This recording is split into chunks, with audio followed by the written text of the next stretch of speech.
আসসালামু আলাইকুম। দেবদাস শরৎচন্দ্র চট্টোপাধ্যায়, পর্ব ৭। পরদিন পিতার সহিত দেবদাসের অল্পক্ষণের জন্য কথাবার্তা হইল। পিতা কহিলেন, তুমি চিরদিন আমাকে জ্বালাতন করিয়াছ, যতদিন বাঁচিব ততদিনই জ্বালাতন হইতে হইবে। তোমার মুখে এ কথায় আশ্চর্য হইবার কিছু নাই।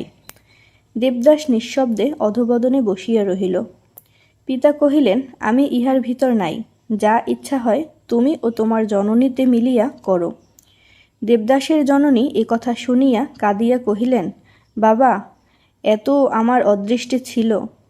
সেই দিন দেবদাস তোড়জোড় বাঁধিয়া কলিকাতায় চলিয়া গেল। পার্বতী এ কথা শুনিয়া কঠোর মুখে আরও কঠিন হাসিয়া চুপ করিয়া রহিল। গত রাত্রের কথা কেহই জানে না, সেও কাহাকে কহিল না। তবে মনোরমা আসিয়া ধরিয়া বসিল। পারু, শুনলাম দেবদাস চলে গেছে।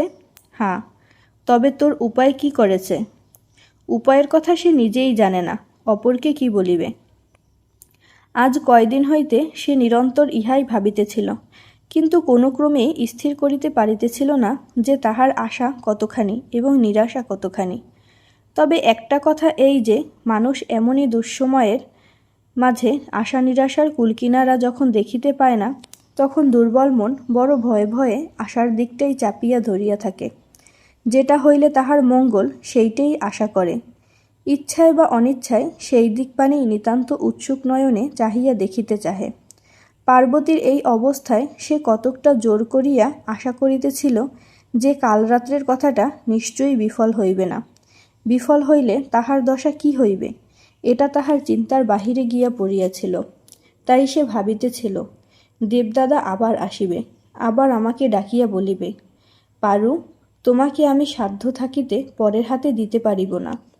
কিন্তু 2 দিন পরে পার্বতী এইরূপ পত্র পাইল। পার্বতী, আজ 2 দিন হইতে তোমার কথাই ভাবিয়াছি। পিতামাতার কাহারও ইচ্ছা নহে যে আমাদের বিবাহ হয়। তোমাকে সুখী করিতে হইলে তাহাদিগকে এত বড় আঘাত দিতে হইবে, যাহা আমার দ্বারা অসাধ্য। তাছাড়া তাহাদের বিরুদ্ধে এ কাজ করিবই বা কেমন করিয়া?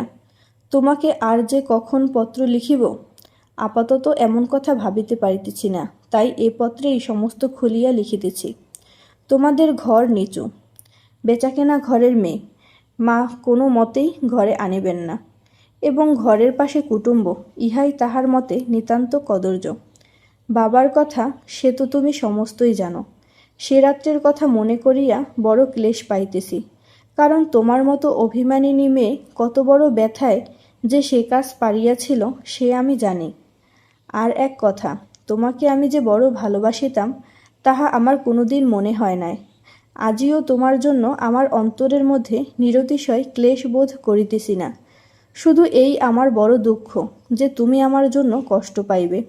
চেষ্টা করিয়া আমাকে ভুলিও এবং আন্তরিক আশীর্বাদ করি তুমি সফল হও। দেবদাস।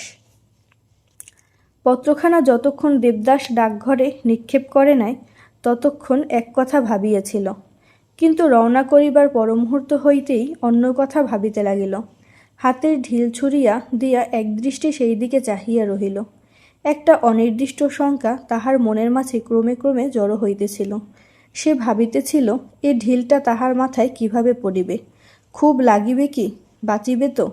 সে রাত্রে পায়ের উপর মাথা রাখিয়া সে কেমন করিয়া কাঁদিয়াছিল। পোস্ট হইতে বাসায় ফিরিবার পথে প্রতি পদক্ষেপে দেবদাসের ইহাই মনে পড়িতেছিল, কাজটা ভালো হইল কি?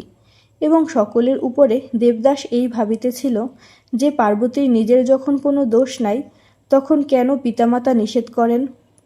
বয়সের বৃদ্ধির সহিত এবং কলিকাতায় থাকিয়া সে এই কথাটি বুঝিতে পারিতেছিল যে শুধু লোক দেখানো কুলমর্যাদা এবং একটা হীন খেয়ালের উপর নির্ভর করিয়া নিরর্থক একটা প্রাণনাশ করিতে নাই। যদি পার্বতী না বাঁচিতে চাহে, যদি সে নদীর জলে অন্তরের জ্বালা জুড়াইতে ছুটিয়া যায়, তা হইলে বিশ্বপতির চরণে কি একটা মহাপাতকের ডাক পড়িবে না? বাসায় আসিয়া দেবদাস আপনার ঘরে শুইয়া পড়িল। আজকাল সে একটা মেসে থাকে। মাতুলের আশ্রয় সে অনেক দিন ছাড়িয়া দিয়াছে। সেখানে তাহার কিছুতেই সুবিধা হইত না। যে ঘরে দেবদাস থাকে তাহারই পাশের ঘরে চুনিলাল বলিয়া একজন যুবক আজ 9 বৎসর হইতে বাস করিয়া আসিতেছেন। তাহার এই দীর্ঘ কলিকাতাবাস বিএ পাশ করিবার জন্য অতিবাহিত হইয়াছে। আজিও সফলকাম হইতে পারেন নাই বলিয়া এখনও এইখানেই তাহাকে থাকিতে হইয়াছে। চুনিলাল তাহার নিত্যকর্ম সান্ধ্য ভ্রমণে বাহির হইয়াছেন। ভোর নাগাদ বাটি ফিরিবেন। বাসায় আর কেহ এখনও আসেন নাই। ঝি আলো জ্বালিয়া দিয়া গেল। দেবদাস দ্বার রুদ্ধ করিয়া শুইয়া পড়িল। তাহার পরে একে একে সকলে ফিরিয়া আসিল। খাইবার সময় দেবদাসকে ডাকাডাকি করিল, কিন্তু সে উঠিল না। চুনিলাল কোনোদিন রাত্রে বাসায় আসে না, আজিও আসে নাই। তখন রাত্রি 1টা বাজিয়া গিয়াছে। বাসায় দেবদাস ব্যতীত কেহই জাগিয়া নাই।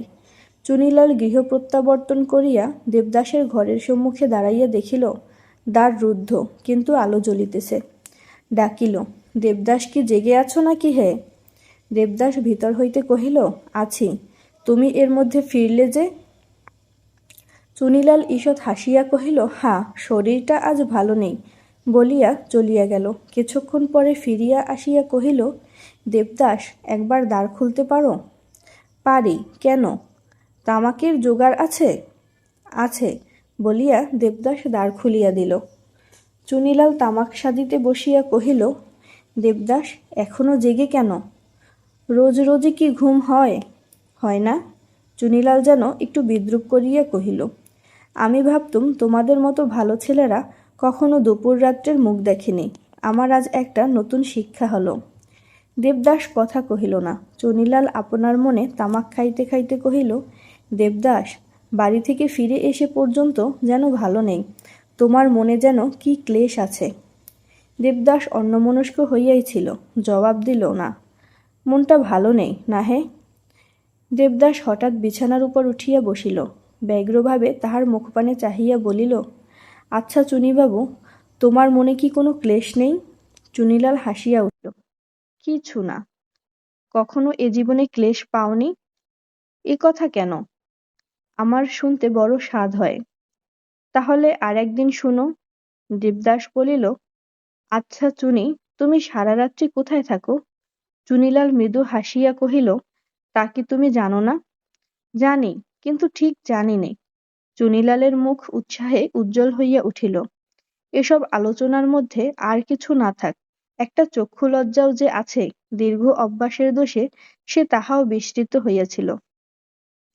কৌতুক করিয়া চক্ষু মুদিয়া বলিল, দেবদাস, ভালো করে জানতে হলে কিন্তু ঠিক আমার মতো হওয়া চাই। কাল আমার সঙ্গে যাবে? দেবদাস একবার ভাবিয়া দেখিল। তাহার পর কহিল, শুনি সেখানে নাকি খুব আমোদ পাওয়া যায়, কোনো কষ্ট মনে থাকে না। এ কি সত্যি? একেবারে খাঁটি সত্যি। তা যদি হয় তো আমাকে নিয়ে যেও, আমি যাব। পরদিন সন্ধ্যার প্রাক্কালে চুনিলাল দেবদাসের ঘরে আসিয়া দেখিল সে ব্যস্তভাবে জিনিসপত্র বাঁধিয়া গুছাইয়া সাজাইয়া লইতেছে। বিস্মিত হইয়া জিজ্ঞাসা করিল, কি হে, যাবে না? দেবদাস কোনো দিকে না চাহিয়া কহিল, হ্যাঁ, যাব বই কি। তবে এসব কি করছ? যাবার উদ্যোগ করছি। চুনিলাল ঈষৎ হাসিয়া ভাবিল, মন্দ উদ্যোগ নয়। কহিল, ঘরবাড়ি কি সব সেখানে নিয়ে যাবে নাকি হে? তবে কার কাছে রেখে যাব? চুনিলাল বুঝিতে পারিল না। কহিল, জিনিসপত্র আমি কার কাছে রেখে যাই? সব তো বাসায় পড়ে থাকে। দেবদাস যেন হঠাৎ সচেতন হইয়া চোখ তুলিল। লজ্জিত হইয়া কহিল, চুনিবাবু, আজ আমি বাড়ি যাচ্ছি। সে কি হে, কবে আসবে? দেবদাস মাথা নাড়িয়া বলিল, আমি আর আসব না। বিস্ময়ে চুনিলাল তাহার মুখপানে চাহিয়া রহিল। দেবদাস কহিতে লাগিল, এই টাকা নাও, আমার যা কিছু ধার আছে এই থেকে শোধ করে দিও। যদি কিছু বাঁচে বাসার দাস চাকরকে বিলিয়ে দিও। আমি আর কখনো কলকাতায় ফিরব না। মনে মনে বলিতে লাগিল, কলকাতায় এসে আমার অনেক গেছে, অনেক গেছে। আজ যৌবনের কুয়াশাচ্ছন্ন আধার ভেদ করিয়া তাহার চোখে পড়িতেছে সেই দুর্দান্ত দুর্বিনীত কিশোর বয়সের সেই অযাচিত পদদলিত রত্ন। আজ সমস্ত কলিকাতার তুলনাতেও যেন অনেক বড়, অনেক দামি। চুনিলালের মুখপানে চাহিয়া বলিল, চুনি, শিক্ষা, বিদ্যা, বুদ্ধি, জ্ঞান, উন্নতি যা কিছু সব সুখের জন্য। যেমন করেই দেখো না কেন, নিজের সুখ বাড়ানো ছাড়া এ সকল আর কিছুই নয়। চুনিলাল বাধা দিয়া বলিয়া উঠিল, তবে তুমি কি আর লেখাপড়া করবে না নাকি? না, লেখাপড়ার জন্যে আমার যথেষ্ট ক্ষতি হয়েছে। আগে যদি জানতাম এতখানির বদলে আমার এইটুকু লেখাপড়া হবে, তাহলে আমি জন্মে কখনো কলিকাতার মুখ দেখতাম না। তোমার হয়েছে কি? দেবদাস ভাবিতে বসিল। কিছুক্ষণ পরে কহিল, আবার যদি কখনো দেখা হয় সব কথা বলবো। রাত্রি তখন প্রায় 9টা বাজিয়াছে। বাসায় সকলে এবং চুনিলাল নিরতিশয় বিস্মিত হইয়া দেখিল দেবদাস গাড়িতে সমস্ত দ্রব্যাদি বোঝাই করিয়া চিরদিনের মতো বাসা পরিত্যাগ করিয়া বাটি চলিয়া গেল। সে চলিয়া গেলে চুনিলাল রাগ করিয়া বাসার অপর সকলকে বলিতে লাগিল, এই রকম ভিজে বিড়াল গোছ লোকগুলোকে আদতে চিনতে পারা যায় না।